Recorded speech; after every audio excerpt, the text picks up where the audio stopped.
Задумывались ли вы когда-нибудь о том, что ваше тело – это не просто набор мышц, костей и органов, а скорее зеркало, отражающее глубокие процессы, происходящие внутри вас, в самой вашей душе?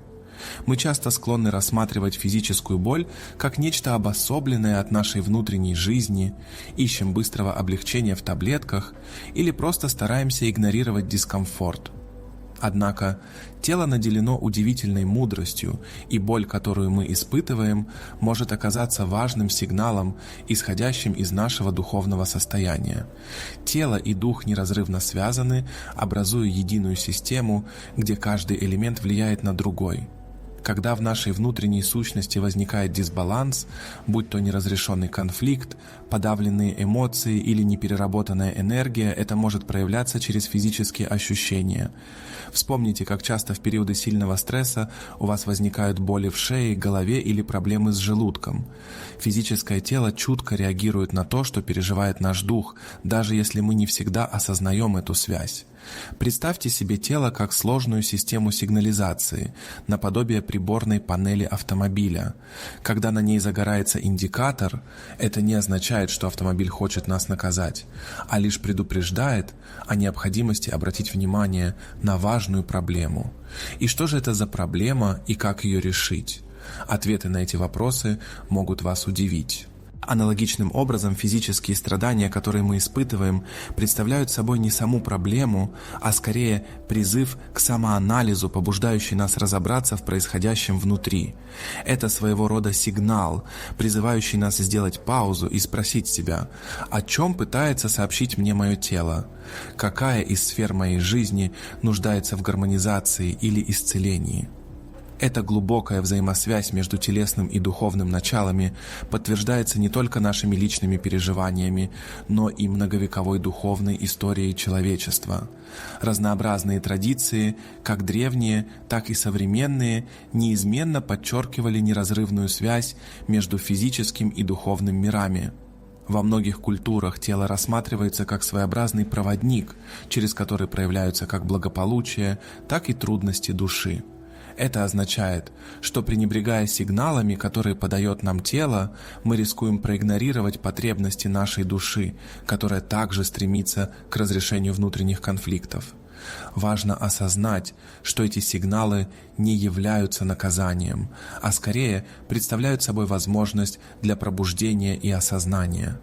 Боль, безусловно, может вызывать неприятные ощущения, но в то же время она является ценным учителем.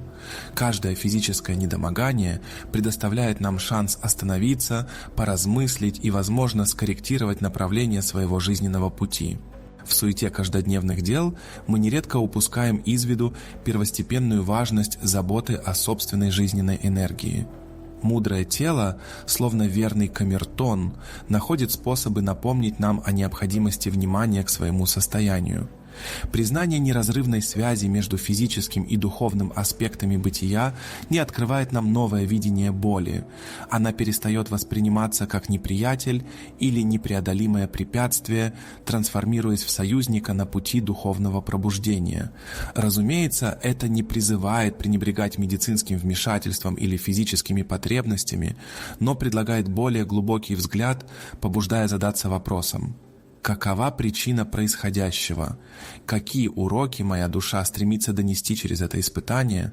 Осознание этой взаимосвязи – краеугольный камень на пути к более гармоничной и осознанной жизни.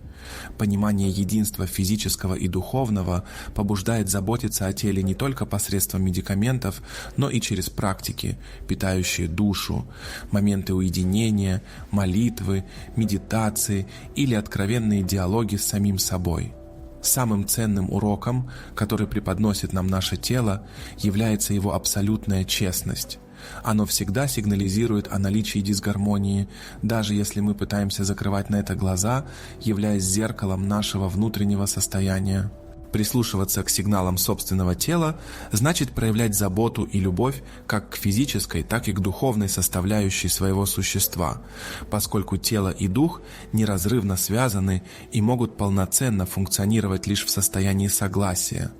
Голова Являясь своего рода центром управления организмом, местом зарождения мыслей, формирования идей и принятия решений, представляет собой нечто большее, чем просто физическую структуру. Она символизирует прямую связь между сознанием и духовным «я».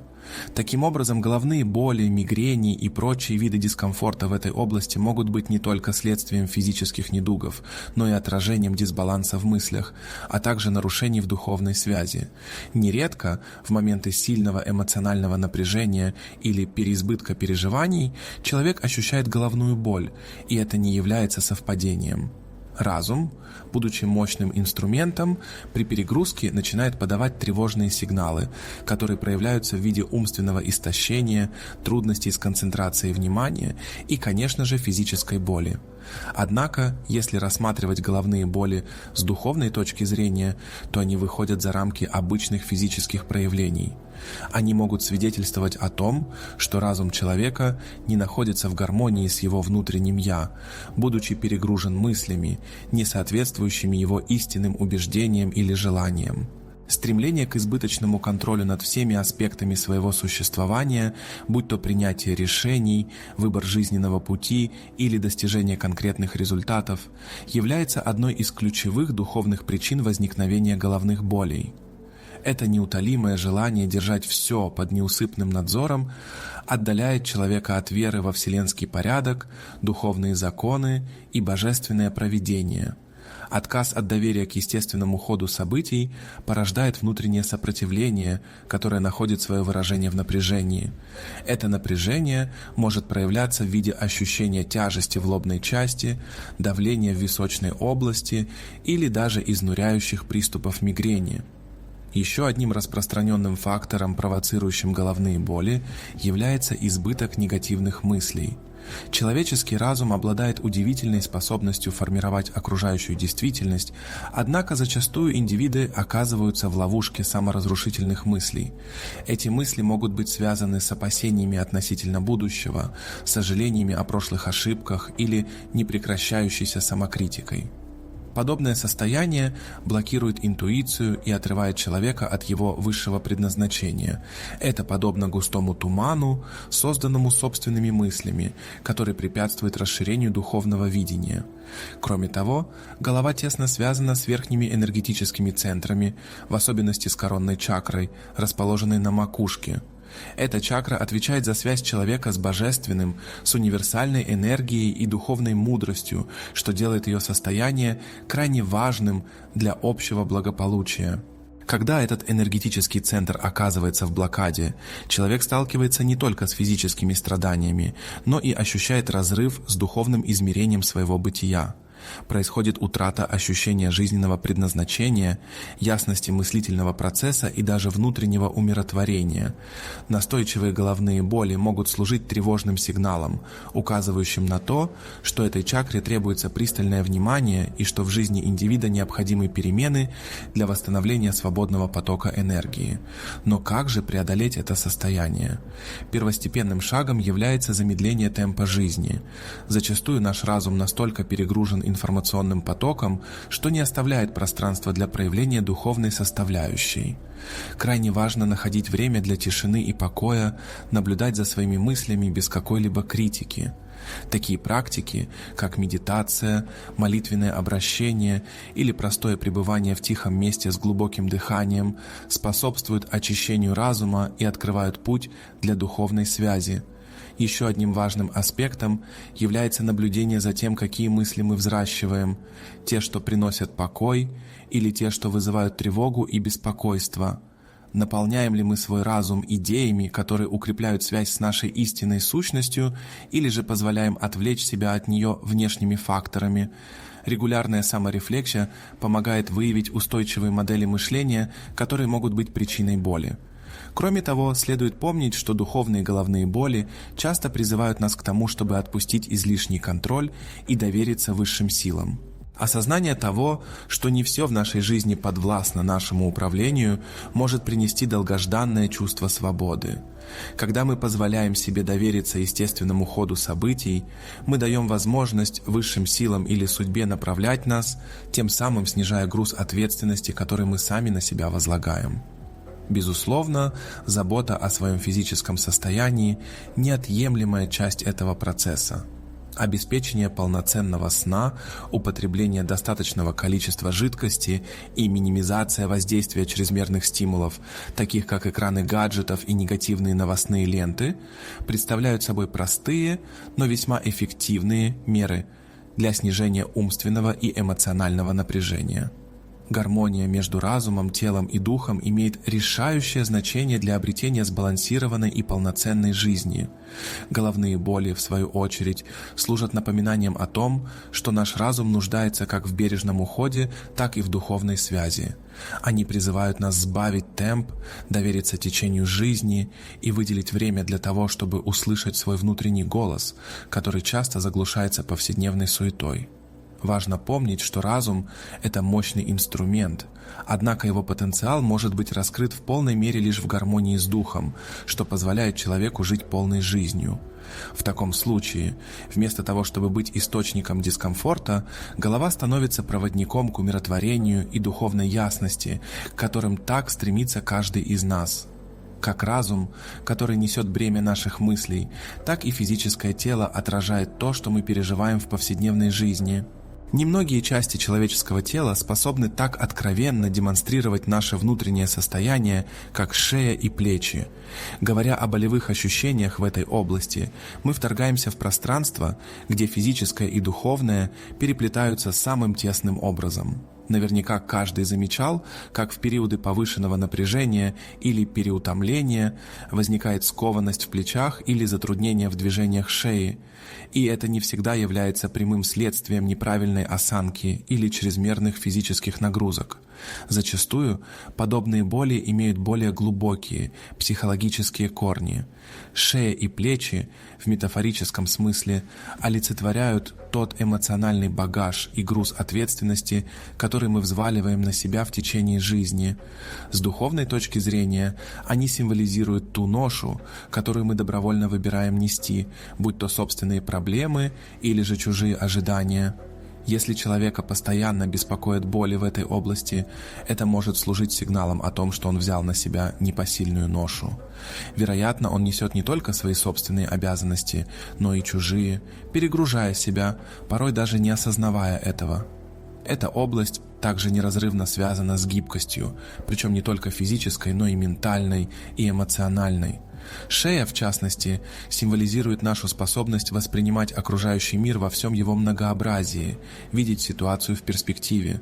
Когда мы чувствуем скованность или боль в шее, это может быть отражением духовного упрямства, нежелания принимать новые точки зрения или же блокировкой нашей способности адаптироваться.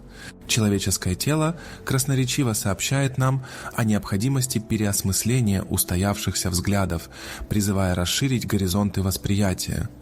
Плечи, в свою очередь, выступают в роли основных носителей физической тяжести, и их напряжение или болезненность зачастую являются явственным отражением эмоционального и духовного бремени, которое мы несем. Зачастую люди, склонные к чрезмерной заботе об окружающих или взваливающие на себя непомерный груз ответственности в профессиональной, семейной или личной сферах, ощущают дискомфорт именно в этой области.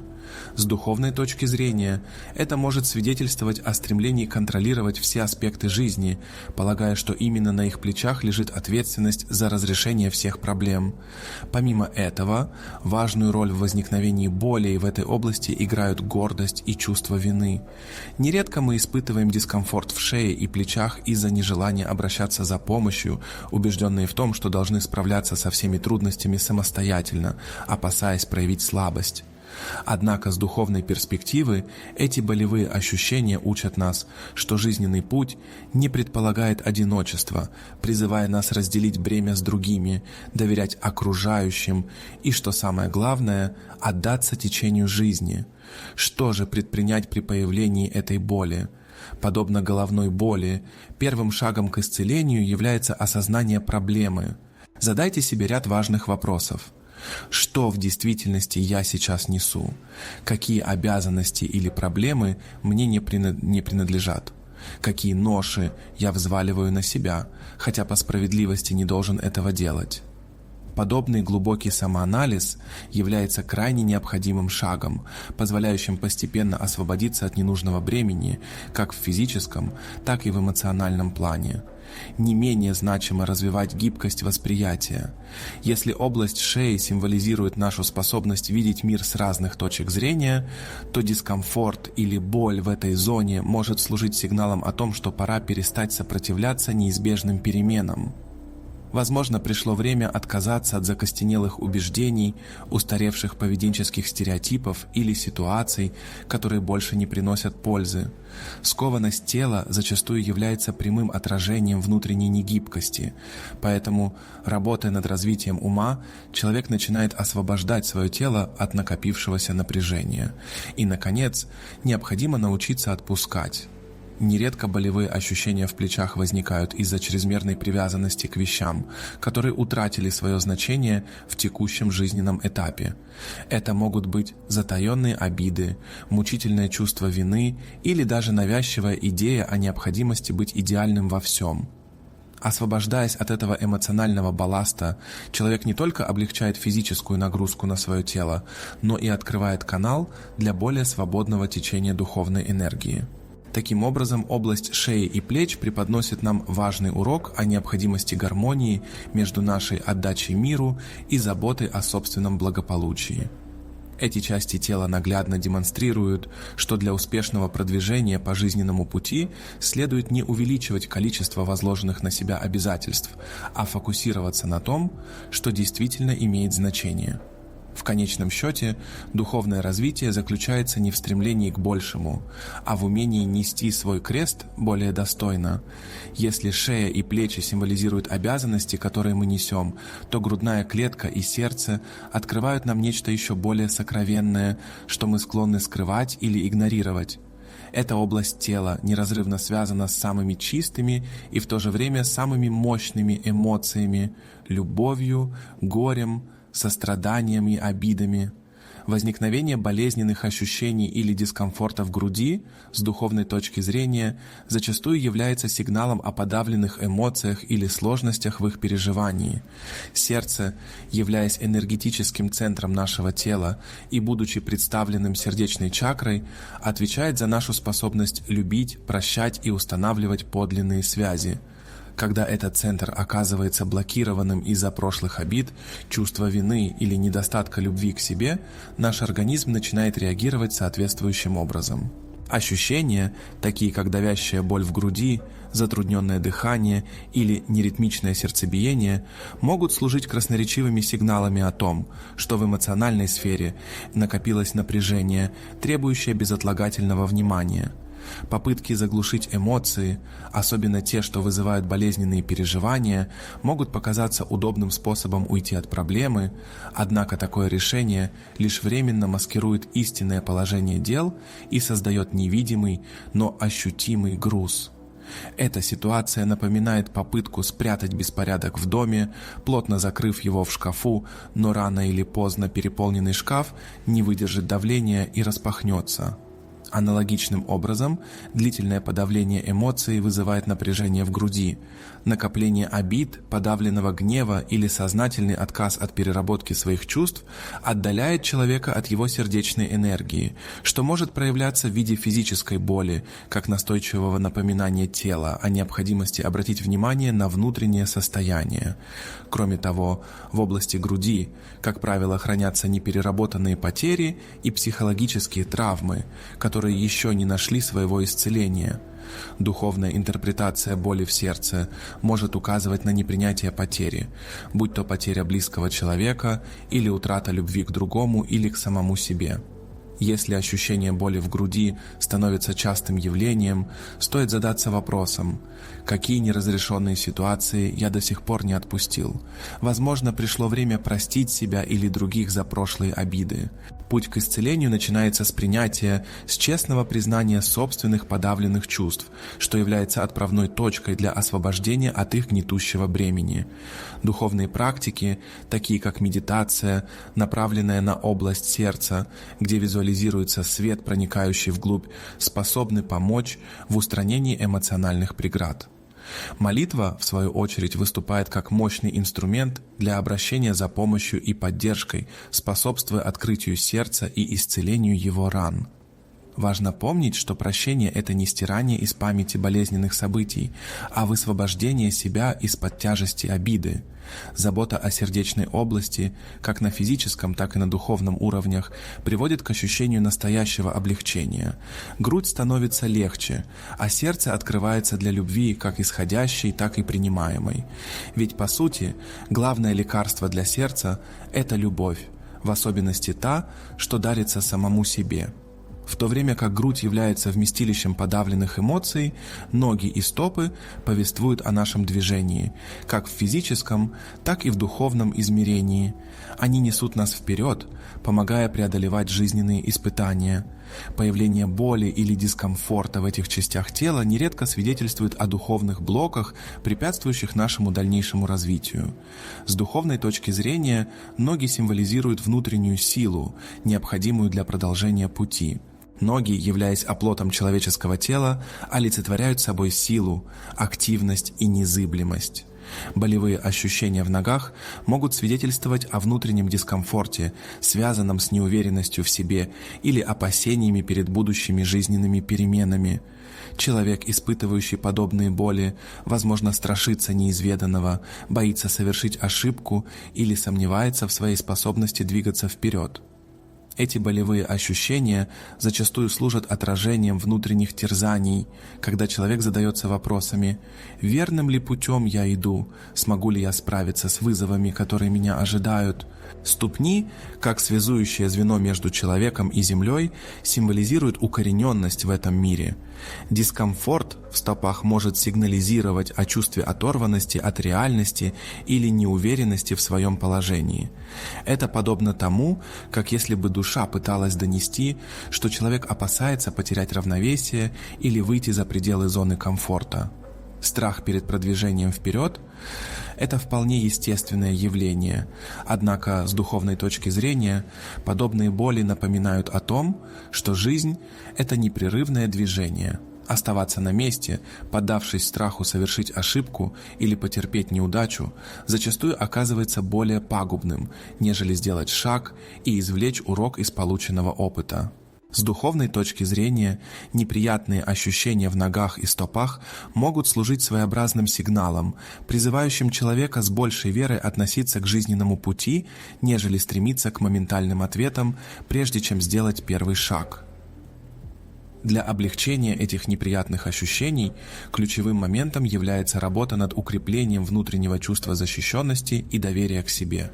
Различные практики, такие как прогулки босиком по природным ландшафтам, медитативные упражнения с визуализацией корней, уходящих из ног глубоко в землю, или же искренняя молитва, обращенная к высшим силам с просьбой о ясности и смелости, могут стать мощными инструментами для восстановления внутреннего равновесия и уверенности в собственных силах.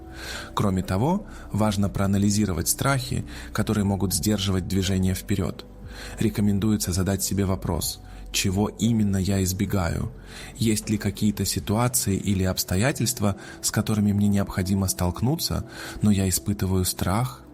Ноги и стопы также служат напоминанием о важности физической активности как способа высвобождения застоявшейся энергии. Танцевальные движения, пешие прогулки или даже обычные упражнения на растяжку – все это способы сообщить своему телу и духу о готовности двигаться вперед, даже если это всего лишь небольшой шаг. В конечном итоге эти боли являются своеобразным уроком, который учит нас, что жизненный путь всегда лежит впереди. Но именно от человека зависит, сделает он шаг на этот путь или нет. Путешествие не требует идеальных шагов, оно требует искренности и намерения. Необходимо доверять тому, что каждое движение, даже самое незначительное, является шагом в направлении намеченной цели. Ноги и стопы, эти верные помощники в нашем путешествии, служат не только опорой, но и вечным напоминанием о том, что каждый новый шаг приближает нас к цели. Человеческое тело Это не просто сложная конструкция из костей, мышц и органов, а живое отражение нашего внутреннего мира, нашего духовного, эмоционального и энергетического состояния.